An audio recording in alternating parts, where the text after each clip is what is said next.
ಎನ್ಆರ್ಪುರ ಸುದ್ದಿ ಸಮಾಚಾರಕ್ಕೆ ಸ್ವಾಗತ. ಇಂದು ಬುಧವಾರ.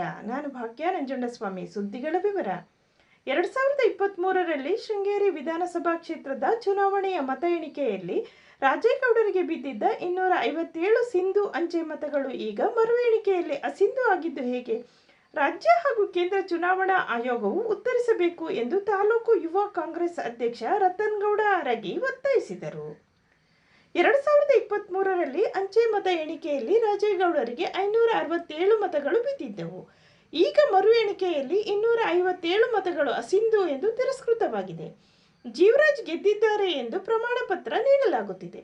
2023ರಲ್ಲಿ ಎಣಿಕೆಯಾಗುವಾಗ 12 ಅಭ್ಯರ್ಥಿಗಳ 24 ಏಜೆಂಟರು ಇರುತ್ತಾರೆ. ಬಿಜೆಪಿ ಹಾಗೂ ಜೆಡಿಎಸ್ ಪಕ್ಷದ ಏಜೆಂಟರು ಸಹ ಒಪ್ಪಿಗೆ ನೀಡಿ ಸಹಿ ಹಾಕಿದ್ದಾರೆ. ಆಗ ಪಾರದರ್ಶಕವಾಗಿ ಎಣಿಕೆಯಾಗಿರಲಿಲ್ಲವೇ?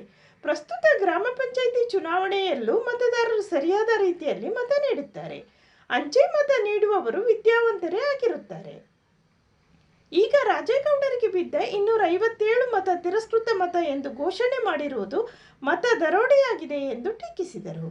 2023ರಲ್ಲಿ ಬಿಗಿ ಭದ್ರತೆ ಇರುವ ಸ್ಟ್ರಾಂಗ್ ರೂಮ್ನಲ್ಲಿ ಅಂಚೆ ಮತಗಳನ್ನು ಬಾಕ್ಸಿಗೆ ಹಾಕಿ ಸೀಸ್ ಮಾಡಿ ಇಡಲಾಗಿತ್ತು. ಮೊನ್ನೆ ಮರು ಎಣಿಕೆಗೆ ತೆಗೆಯುವಾಗ 9 ಬಾಕ್ಸ್ ಓಪನ್ ಆಗಿತ್ತು. ರಾಜೇಗೌಡರ ಪರ ಏಜೆಂಟರಾಗಿದ್ದ ಸುಧೀರ್ ಕುಮಾರ್ ಮುರೊಳ್ಳಿ ಆಕ್ಷೇಪಣೆ ಸಲ್ಲಿಸಿದ್ದಾರೆ. ಒಮ್ಮೆ ಸಿಂಧು ಆಗಿದ್ದ ಮತಗಳು ಈಗ ಅಸಿಂಧು ಎಂದು ಘೋಷಣೆ ಮಾಡಿರುವುದು ಪ್ರಜಾಪ್ರಭುತ್ವದ ಕಗ್ಗೊಲೆಯಾಗಿದೆ. ಕೆಲವು ಮತಪತ್ರಗಳನ್ನು ತಿದ್ದುವ ಕೆಲಸ ಆಗಿರಬಹುದು ಎಂಬ ಅನುಮಾನ ಕಾಡುತ್ತಿದೆ. ಸೋತವರು ಗೆದ್ದಿದ್ದಾರೆ, ಗೆದ್ದವರು ಸೋತಿದ್ದಾರೆ. ಈ ಬಗ್ಗೆ ಚುನಾವಣಾ ಆಯೋಗವು ಉತ್ತರಿಸಬೇಕು ಹಾಗೂ ಈ ಪ್ರಕರಣವನ್ನು ಸಿಬಿಐ ತನಿಖೆಗೆ ನೀಡಬೇಕು ಎಂದು ಒತ್ತಾಯಿಸಿದರು. ಸುದ್ದಿಗೋಷ್ಠಿಯಲ್ಲಿ ಜಿಲ್ಲಾ ಯುವ ಕಾಂಗ್ರೆಸ್ ಪ್ರಧಾನ ಕಾರ್ಯದರ್ಶಿ ಎಂಪಿ ಅಭಿಲಾಷ್, ಎನ್ಆರ್ಪುರ ನಗರ ಘಟಕದ ಅಧ್ಯಕ್ಷ ವಿಜಯ್, ಯುವ ಕಾಂಗ್ರೆಸ್ ಮುಖಂಡರಾದ ಸುಜಿತ್, ಪ್ರವೀಣ್ ಇದ್ದರು.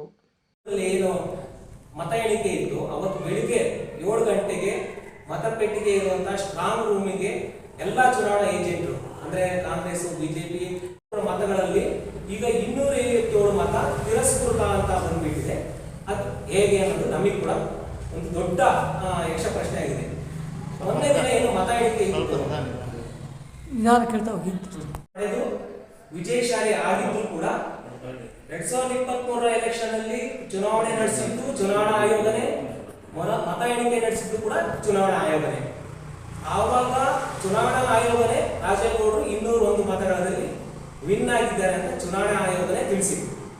ಈಗಲೂ ಕೂಡ ಮರು ಮತ ಎಣಿಕೆ ಮಾಡಿದ್ದು ಕೂಡ ಚುನಾವಣಾ ಆಯೋಗ. ಆಧುನಿಕತೆಯ ಭರಾಟೆಯಲ್ಲಿ ಮನುಷ್ಯರ ಸಂಬಂಧಗಳು ಯಾಂತ್ರಿಕವಾಗುತ್ತಿರುವ ಈ ಸಂದರ್ಭದಲ್ಲಿ ಶಾಲೆಯ ಮಾಜಿ ವಿದ್ಯಾರ್ಥಿಗಳು ಹಾಗೂ ಶಿಕ್ಷಕರು ಒಂದೆಡೆ ಸೇರುವ ಈ ಸ್ನೇಹ ಮಿಲನದ ಪ್ರತಿಯೊಬ್ಬರಲ್ಲೂ ಮಾನವೀಯ ಮೌಲ್ಯಗಳು ಹೆಚ್ಚಾಗಲಿ ಎಂದು ಹಂತುವಾನಿಯ ಸಂತ ಅಂತೋಣಿ ಪ್ರಾಥಮಿಕ ಶಾಲೆಯ ಮಾಜಿ ಶಿಕ್ಷಕಿ ಶ್ರೀಮತಿ ಸಲೀನಾ ಕರೆ ನೀಡಿದರು. ಅವರು ಭಾನುವಾರ ಹಂತುವಾನಿಯ ಸಂತ ಅಂತೋಣಿ ಪ್ರಾಥಮಿಕ ಶಾಲೆಯಲ್ಲಿ ಮಾಜಿ ವಿದ್ಯಾರ್ಥಿಗಳು ಹಾಗೂ ಶಿಕ್ಷಕರು ಒಂದೆಡೆ ಸೇರುವ ಸ್ನೇಹ ಮಿಲನ ಕಾರ್ಯಕ್ರಮದಲ್ಲಿ ಮುಖ್ಯ ಅತಿಥಿಯಾಗಿ ಮಾತನಾಡಿದರು. ಈ ಶಾಲೆಯಲ್ಲಿ ವ್ಯಾಸಂಗ ಮಾಡಿದ ಅನೇಕ ವಿದ್ಯಾರ್ಥಿಗಳು ಇಂದು ಹೊರ ರಾಜ್ಯಗಳು ಹಾಗೂ ವಿದೇಶಗಳಲ್ಲಿ ಉನ್ನತ ಹುದ್ದೆಯಲ್ಲಿದ್ದಾರೆ. ಅವರ ಪ್ರತಿದಿನದ ವೃತ್ತಿಯಲ್ಲೂ ಈ ಶಾಲೆ ನೀಡಿದ ಶಿಕ್ಷಣ ಸಂಸ್ಕಾರಗಳು ಅಭಿವ್ಯಕ್ತಿಗೊಳ್ಳುತ್ತಿದೆ ಎಂದರು. ಅತಿಥಿಯಾಗಿದ್ದ ರೆವರೆಂಡ್ ಫಾದರ್ ಅಬ್ರಹಾಂ ಉದ್ಘಾಟಿಸಿ ಮಾತನಾಡಿ, 35 ವರ್ಷದ ಹಿಂದೆ ಹಂತುವಾನಿ ಗ್ರಾಮದ ಸುತ್ತ ಸಂಚರಿಸುವಾಗ ಈ ಪ್ರದೇಶವು ಶೈಕ್ಷಣಿಕವಾಗಿ ಹಿಂದುಳಿದಿರುವುದನ್ನು ಕಂಡಿದ್ದೆವು.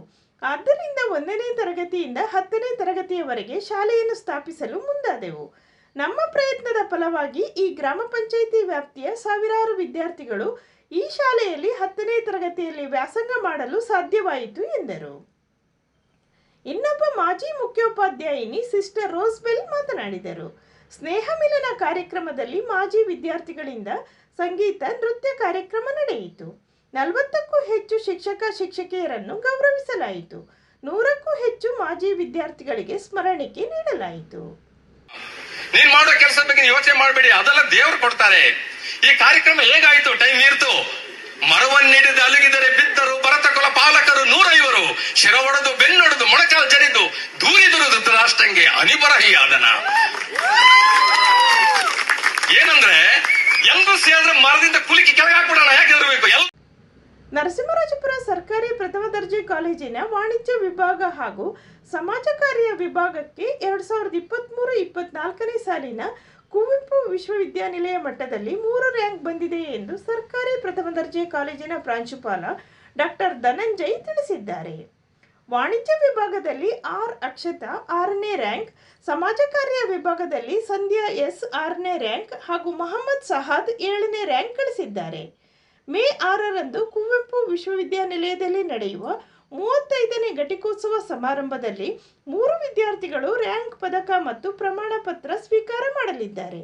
ಉತ್ತಮ ಸಾಧನೆ ಮಾಡಿದ 3 ವಿದ್ಯಾರ್ಥಿಗಳನ್ನು ಕಾಲೇಜು ಅಭಿವೃದ್ಧಿ ಸಮಿತಿ ಅಧ್ಯಕ್ಷರು, ಸದಸ್ಯರು, ಕಾಲೇಜಿನ ಪ್ರಾಂಶುಪಾಲರು, ಬೋಧಕ ಹಾಗೂ ಬೋಧಕೇತರ ಸಿಬ್ಬಂದಿಗಳು ಅಭಿನಂದಿಸಿದ್ದಾರೆ. ವಂದನೆಗಳು.